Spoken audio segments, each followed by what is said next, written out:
கண்டுபிடித்திருக்கிறார்கள். அதே மாதிரி சூரியனுக்கு ஈர்க்கக்கூடிய சக்தி இருக்கிறது. சூரியன் இந்த பூமியை இழுத்து கொண்டிருக்கிறது. இந்த ஈர்க்கிற சக்தி எப்படியெல்லாம் கண்டுபிடிக்கிறாங்கன்னு கேட்டா, நம்ம ஒரு பொருளை மேல தூக்கி போடுறோம், அது ஏன் கீழே வந்து விழுவுது? மேல நிக்க வேண்டியதுதானே, பூமி மட்டும் மேல நிக்குதுல. பூமி மட்டும் இப்படி அந்த இடத்துல நிக்குமையானால் பூமிக்கு மேல தூக்கி போற அதுவும் அந்த இடத்துல நிக்க வேண்டியதுதானே. அந்த இடத்துல நிக்கிறது தானே இயற்கை. அப்படிங்கிற மாதிரி நினைத்து பார்க்கும் பொழுது, அப்ப இழுக்கக்கூடிய ஒரு காந்தம் எப்படி இரும்பை இழுக்குமோ அந்த மாதிரி பூமி வந்து ஒவ்வொரு பொருளையும் இழுத்து பிடிக்கக்கூடியதாக இருக்கிறது. அதுக்கு ஒரு காந்த சக்தி இருக்கிறது அப்படின்னு கண்டுபிடிக்கிறாங்க. இந்த காந்த சக்தியில என்ன, இதுல நம்ம எல்லாம் இருக்கிறோம். இந்த பூமியை பொறுத்த வரைக்கும் இது வந்து 1670, அதாவது 1670 மணிக்கு கிலோமீட்டர் வேகத்துல சுழலுது. இந்த பூமி என்ன செய்யுது? சுழலுதுன்னா விளங்குதுல. சுழல்றதுன்னா தன்னைத்தானே சுத்துதுமாங்க.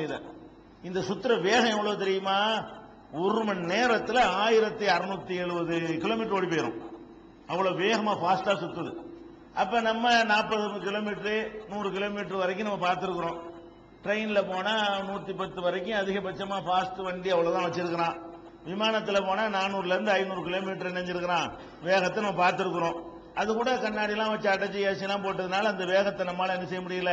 அதை காற்றை மோதிக்கிட்டு போகாம காத்து கணம் குறைந்த இடத்துல பிரயாணம் செய்யறதுனால தெரிய மாட்டேங்குது.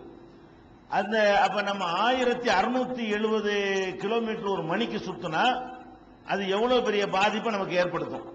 நம்ம கண்டிப்பா ஏற்படுத்தணும். ஆனா ஒண்ணுமே தெரியல. அவ்வளவு வேகமா போற மாதிரி சின்ன ஒரு 5 கிலோமீட்டர் போற மாதிரி கூட நமக்கு உணர முடியல. இந்த பூமி சும்மா நிக்கிற மாதிரி தான் நம்ம நினைக்கிறோமே தவிர, ஆனால் நம்ம இப்ப இருந்து ஒரு மணி நேரத்தில் 1670 கிலோமீட்டர் நினைக்கிறேன் இப்படி சுத்திரும். இப்படி சுத்துறது மட்டும் இல்லாம ஒரு மணி நேரத்தில் என்ன செய்யுதுன்னு கேட்டா 1,07,000 கிலோமீட்டர் வந்து சூரியனை, அது ஒரு பக்கம் ஓட்டம் வேற. அதாவது இப்படி இப்படி சுத்துற வேகம் இருக்கு. சுத்துற வேகம் இது சூரியன், இது பூமி. இந்த மைக்க சூரியன் வச்சுக்கிறங்க, இந்த கைய பூமின்னு வச்சுக்கிறங்க. இப்படி சுத்துற வேகம் தான் மணிக்கு வந்து 1670. இப்படி ஒரு சுத்துத.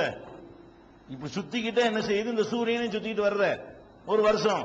அப்ப இந்த சூரியனை என்ன செய்யுதுன்னா 1,07,000 கிலோமீட்டர் ஆகுது. அப்படி அந்த வேகம் வேற. அது பத்தாது இது வேற 9 லட்சம் கிலோமீட்டர் வேகத்தில் ஓடுது. எது? சூரியன் வேற. மணிக்கு எவ்வளவு ஓடுது? 9 லட்சம் கிலோமீட்டர் வேகத்தில் இது வேற எடுத்துட்டு ஓடுது. இதனுடைய இழுப்பு வேகம், இதனால நம்ம பூமி இழுக்கப்பட்டு ஒரு 9 லட்சம் கிலோமீட்டர். அது சூரியனை சுத்துறதுக்கு எடுத்துக்கொள்ற வேகம் ஒரு 1 லட்சம் கிலோமீட்டர் போகுது. அது தன்னைத்தானே சுத்துது பாருங்க. அது வேற 1670 கிலோமீட்டர் போகுது. இப்படி நாலா பக்கத்திலையும் பிடிச்சு ஆட்டினா என்ன ஆகுறது? ஒரு பொருளுக்கு மேல நீங்க நிக்கிறீங்க, கீழ இருந்து உங்களை பிடிச்சு ஆட்டுறாங்க, சைட்ல உள்ள காலை பிடிச்சு ஆட்டுறான். அப்ப இப்ப என்ன கேதுக்கு ஆவீங்க? நிக்க முடியுமா நம்மளால? அவ்வளவு வேகமாக இழுத்தால் கூட நாம பூமியிலேயே இருக்கிறோம் என்றால் அது காரணம் என்ன? இந்த பூமி வந்து நம்மளை இழுத்து பிடித்துக் கொண்டு அதில் ஊண்டப்பட்ட ஒரு தூணு மாதிரி நம்மளை ஆக்கி விடுகிறது. அதனுடைய ஒரு அங்கமாகவே நம்ம மாறி விடுகிறோம்.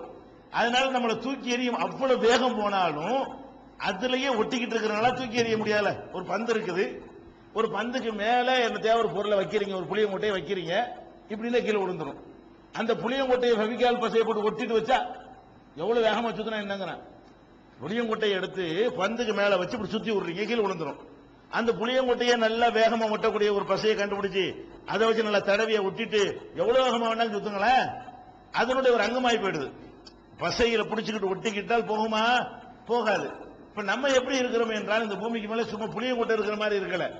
புளியா பசைக்கு பதில் அல்ல என்ன செய்யறான்னா பூமியில ஒரு காந்தம் நம்மளை பிடிச்சி இழுக்குது. இழுத்து பிடிச்சுக்கிட்டவன என்ன ஆகுதுன்னு கேட்டா நம்மளையும் சேர்த்து அதில் ஒரு அங்கமாகிறதுனால அது தனியா நம்ம தனியா சுத்தினாதான் தூக்கி போட்டுரும். அது ஒரு பக்கம் சுத்தி நம்மள ஒரு பக்கம் நம்ம சுத்தாம இருந்தாதான் நம்மளும் சேர்ந்துல சுத்துறோம். அது என்ன வேகத்துல சுத்துது அந்த வேகத்துல நம்ம சுத்துறோம். நம்மளே தான் சுத்திக்கிட்டு இருக்கணும் சொல்ல போனா. அப்ப அதனால நம்மளை தள்ள முடியல. நாம சுத்தக்கூடிய வேகமும் நாம சுழலக்கூடிய வேகமும் நாம சூரியனை தொடர்ந்து ஓடக்கூடிய வேகமும் அது பூமியுடைய சுத்தம் ஒன்னா இருக்கிறது. நம்ம தான் 9 லட்சம் கிலோமீட்டர் ஓடிக்கிட்டு இருக்கிறோம். நம்ம தான் 1670 கிலோமீட்டர் மணிக்கு சுத்தி சுழற்சியை போய்கிட்டு இருக்கிறோம். நம்ம தான் 1,07,000 கிலோமீட்டர் ஓடிக்கிட்டு இருக்கிறோம். அப்படி இருக்கிறதுனால நமக்கு தெரியலங்கிறான். இது கண்டுபிடிச்சு சொல்றானா? அப்ப இந்த பூமிக்கு என்ன இருக்குது? ஈர்க்கக்கூடிய சக்தி இருக்கிறது. பூமிக்கு மாத்திரம் இல்லை இருக்கிற சக்தி. இந்த பூமி இப்படி நிக்குதுல, சூரியன்ல அந்த இடத்துல நிக்குது. இது ஏன் நிக்குது தெரியுமா? நீங்க பூமியில நிக்கிறது பூமியோட ஈர்ப்பு சக்தியினால. பூமி எப்படி இது நிக்குது? சூரியன் போகும்போது இழுத்துக்கிட்ட ஓடுத. இந்த பூமியை சூரியன் இழுத்துக்கிட்டு ஓடுதுல. இந்த சூரியன் மாத்திரம் பூமியை இழுக்கல என்று சொன்னால் இதனுடைய சுழற்சிக்கு இது எங்கேயோ போய் இணைஞ்சிரும், காணாமே போயிடும். பூமியே காணா போயிடும், சூரியனுடைய எல்லையை விட்டு ஓடி போயிடும். இது இவ்வளவு வேகமா சுத்தினாலும் 9 லட்சம் கிலோமீட்டர் சூரியன் ஓடினாலும் அவ்வளவு வேகமா ஓடினா கூட இந்த பூமியை விட மாட்டேங்குது. பவர் எவ்வளவு வருது? 15 கோடி மைலுக்கு அப்பால இருந்துகிட்டு அது செலுத்தக்கூடிய காந்தம் இந்த பூமியை புடிச்சு என்ன செய்யுது? இழுத்துக்கிட்டு இருக்கிறது. அப்ப அதை என்ன செய்யறான்?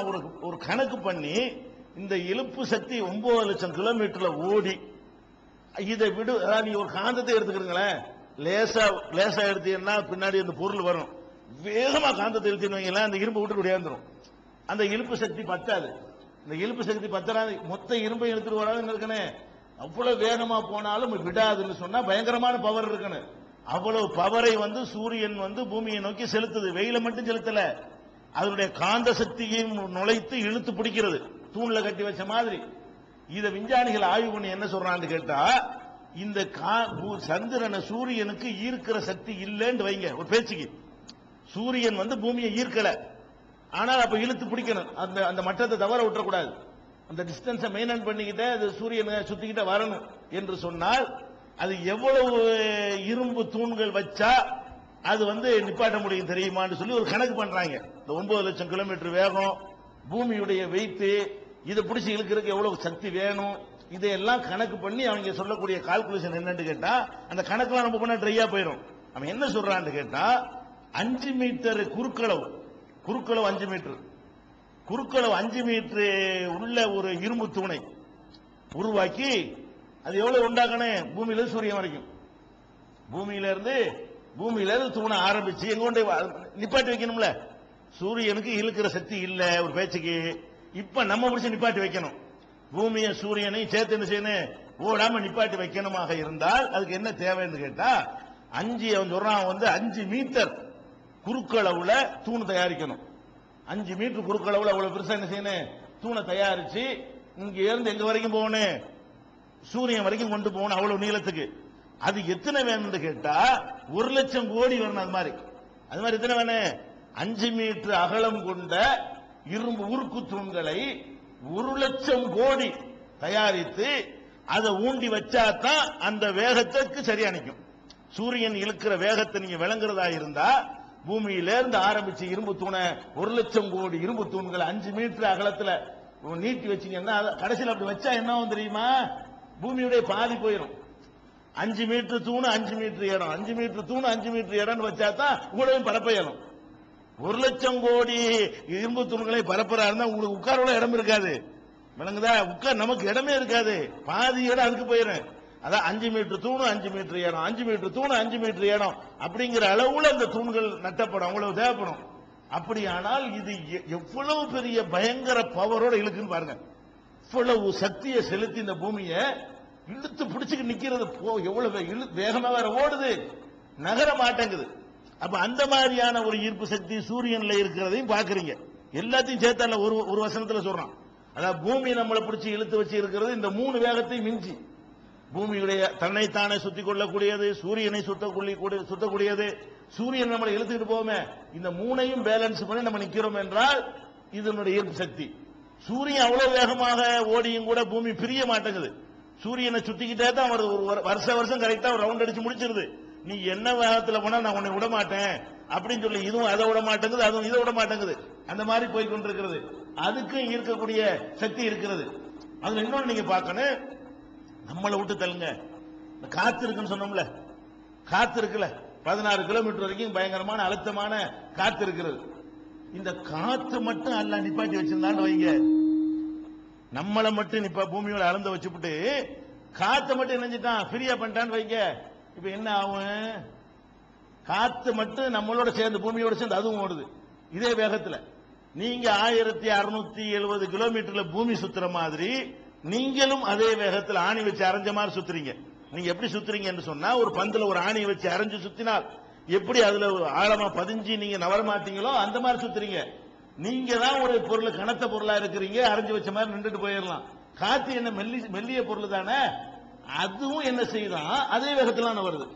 இந்த இடத்துல உள்ள காத்து இந்த இடத்துலயே இருக்குது, பூமியோட சேர்ந்துகிட்டே போய்கிட்டு இருக்கிறது. இல்லேன்னு வைங்க, என்னவாக காத்து அப்படி நிக்குது, பூமி மட்டும் சுத்துது. காத்து இந்த இடத்துல உள்ள காத்து அப்படி நிக்குதுங்க, பூமி மட்டும் அப்படி சுத்துது, நம்மளை கொண்டே சுத்துது. என்னவாக 1670 கிலோமீட்டர் புயலை நீங்க சந்திக்க வேண்டியிருக்கும். காத்து அந்த காத்துல நீங்க வேகமா மோதுவீங்க இல்ல, காத்துல நீங்க மோதினால காத்து உங்களை மோதினா அதுக்கு பேர் புயல். காத்து உங்களை மோதினா தான் புயல் கிடையாது. நீங்க ஒரு திறந்த வழியில 200 கிலோமீட்டர் வேகத்துல டூ வீலர் ஓட்டினா என்னவாகும், காத்து வேகமா கிழிக்கிறீங்கல்ல, உங்களுக்கு தெரியுதுல. அது 100 கிலோமீட்டர் வேகமா டூ வீலர்ல போனீங்கன்னா சும்மா இருக்கிற காத்து உங்க மேல இடிக்கிறது உங்களுக்கு தெரியுத, தொப்பிலாம் பிச்சுட்டு போயிருத, பக்கமா இல்லையா? 200 கிலோமீட்டர் வேகத்தில் ஒரு பேச்சுக்கு டூ வீலர் ஓட்டினீங்கன்னா என்ன கதிக்கு ஆகும், உங்களுக்கு தாங்க முடியுமா? அப்ப என்ன வருதுன்னா, பயங்கரமான இந்த காத்துடைய வேகம் இருக்குது பாருங்க. அது இப்ப நீங்க 1670 கிலோமீட்டர் இப்படி போகும் பொழுது, நவரும் பொழுது காத்து இப்படி இருந்தா நீங்க காத்துல என்ன வேகத்துல மோதிக்கிட்டு இருக்கிறீங்க, 1670 கிலோமீட்டர் வேகத்துல மோதுறீங்க.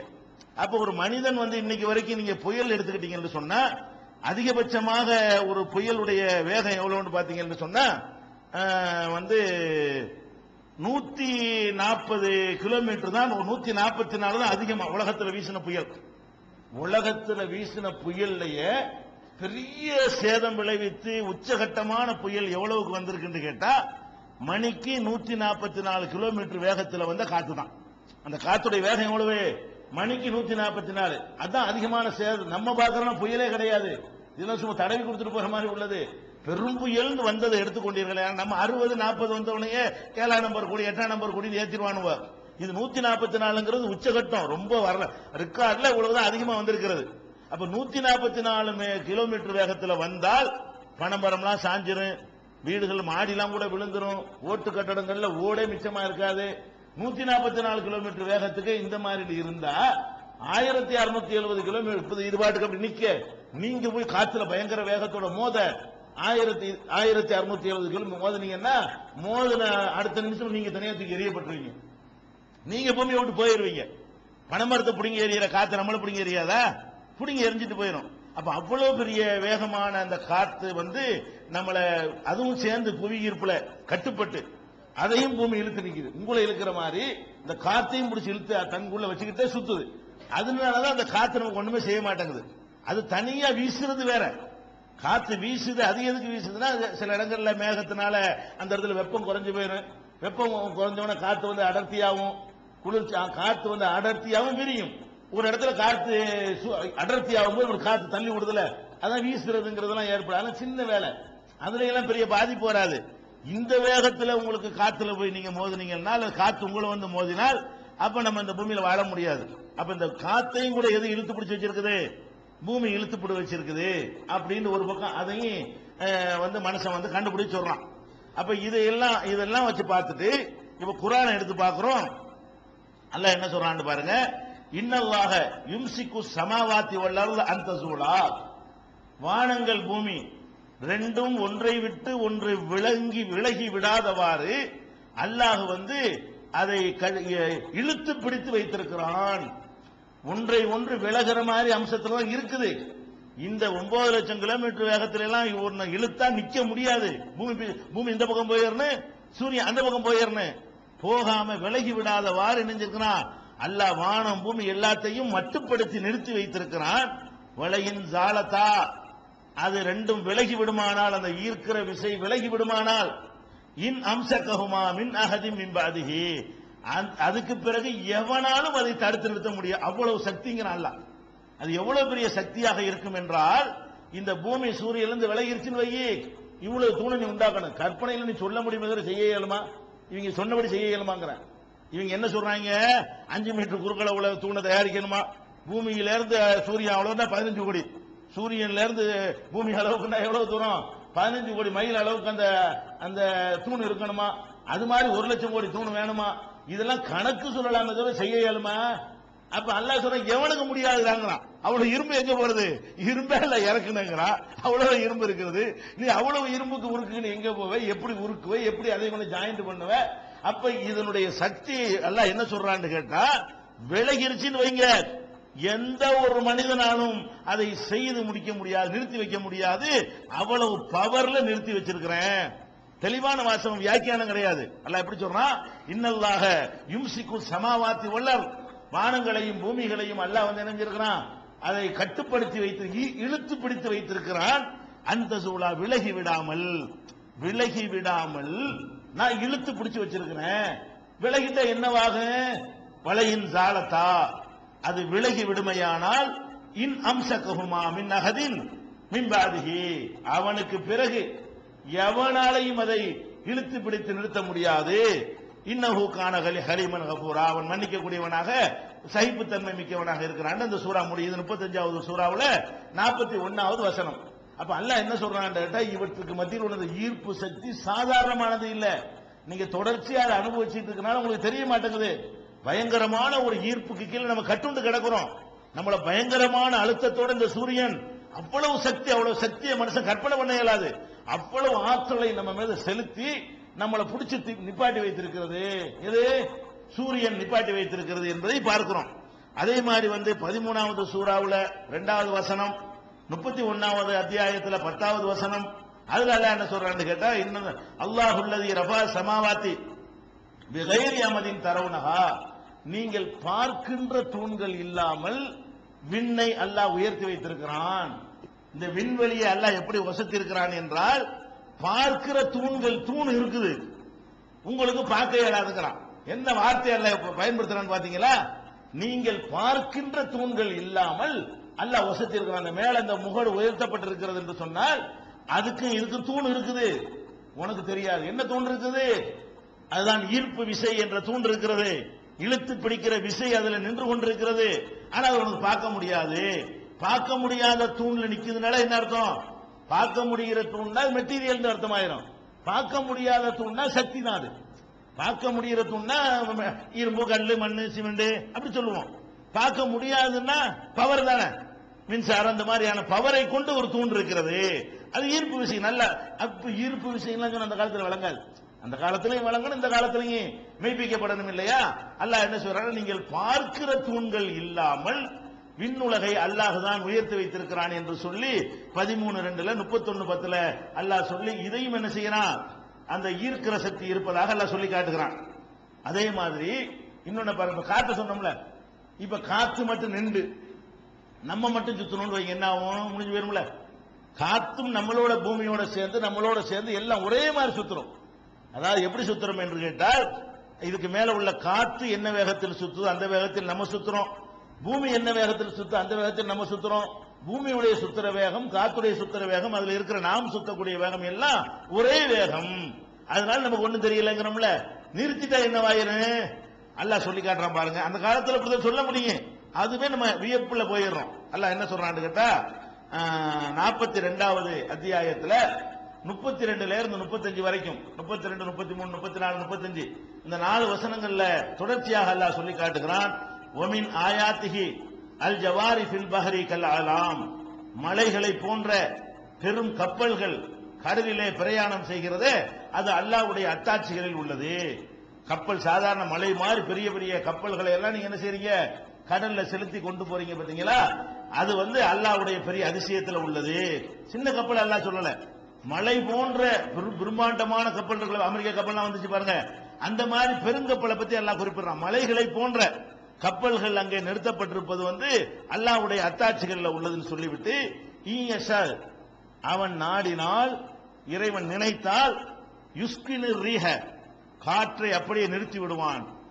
காற்றை என்ன செய்வான்? காத்து சேர்ந்து பூமியோட சுத்திக்கிட்டு இருக்குது, பூமியோட சேர்ந்து ஓடிக்கிட்டு இருக்கிறது, அப்படியே நின்று காத்தை நிறுத்தி விட்டா என்னவாக? ரவாக்கித அலா லஹரிஹி, பூமியிலே அப்படியே அது நின்றுவிடும். அடுத்து சொல்றான், யூபி குஹுன்ன, அவற்றை அப்படியே அழித்து விடுவான் அல்லாஹ். அந்த கப்பல்களை நெஞ்சிருவான் அல்லாஹ், அழிச்சு நாசமாக்கி விடுவான். புரியுதா உங்களுக்கு? கப்பல்ல அந்த காத்து அல்லாஹ் நிப்பாட்டிட்டான்னு சொன்னா, உங்களை தூக்கி போடுறது நீங்க 50 கிலோ இருப்பீங்க, பெரிய மேட்டர் கிடையாது. 100 கிலோ இருப்பீங்க, தூக்கி எரிஞ்சிட்டு போயிடலாம். கப்பல் எவ்வளவு இருக்கு?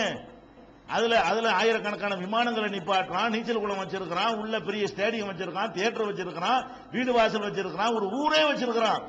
ஒரு பெரிய மாவட்டத்தை வச்சிருக்கிறான். இதுல கப்பல்ல அவ்வளவு பிரம்மாண்டமான கப்பலை கூட காத்தை நிறுத்தி போட்டு அழிச்சு விடுங்கிறான்ல. காத்தையும் பூமியோட ஓட விட்டதுனால நிக்குது. அந்த கப்பலை கூட பெரட்டி எரிஞ்சு போடும்.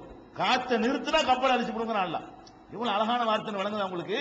அல்லாஹ் நாடினால் கப்பல் அது மலைகளை போன்று உயரமாக இருக்குமே, அந்த கப்பல்களையே அப்படியே நிறுத்தி காத்தை நிறுத்தி அந்த கப்பல்களை கடலின் முதுகலை நிறுத்தி வைத்து அழித்து விடுவான் அல்லாஹ். அப்ப அழிச்சு வேணா எப்படி இருப்பான்? 1670 கிலோமீட்டர் புயலை அந்த கப்பல் சந்திக்கும். நிறுத்தினா புயலை சந்திக்கும். ஓடினத கப்பல் சந்திக்க நீங்க நினைக்கிறீங்க?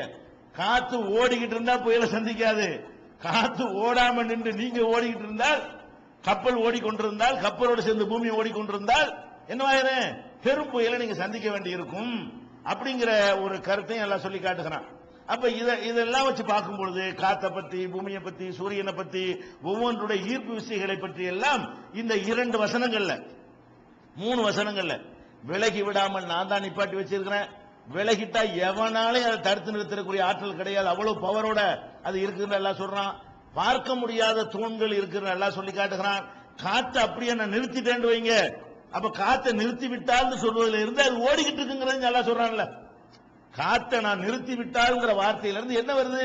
அது நிறுத்தப்படல, பூமியோட சேர்ந்து ஓடிக்கிட்டே இருக்கிறது. நீங்க ஓடுற மாதிரி உங்களோட அது ஓடிக்கிட்டே இருக்கிறது. அது நிறுத்தப்படலைங்கிற ஒரு அறிவியலே எல்லாம் சொல்றான். அது நிறுத்தி வைத்து விட்டு அப்படியே அமைதிப்படுத்தி நான் நிறுத்தி வைத்து விட்டேன் என்று சொன்னால் அப்படியே கடல் மட்டத்தில் உட்கார்ந்து அது அழிந்துவிடும். அப்படிங்கிற ஒரு பெரிய அறிவியலையும் எல்லாம் எடுத்து சொல்ற காட்சியை நம்ம பார்க்கிறோம். இது ஒரு பக்கம்.